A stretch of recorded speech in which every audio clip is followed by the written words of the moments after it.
Do you want to know how you can change language on Onlyfans? If yes, then this video is specially for you. Hello and welcome to Tech Helpline. It's your host back again with yet another interesting tutorial video. In this video, I'm going to teach you how you can change your language in Onlyfans. So go ahead and open onlyfans.com in your Chrome or Edge browser.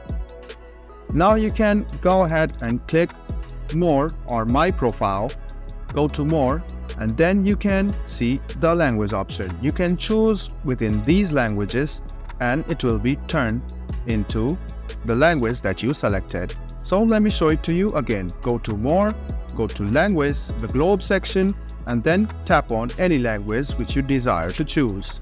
So you should just go ahead and click the 3 lines button which is on the bottom right hand corner, and then you can see the globe icon. Click on it and choose the language which you want.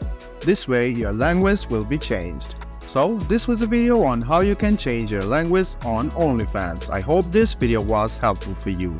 If you still have any kind of confusion, please do mention us on the comment section down below. Like the video, subscribe to the channel, and do hit the bell button for more. Hope to see you in the next video as well. Until then, goodbye, take care, and make sure you enjoy.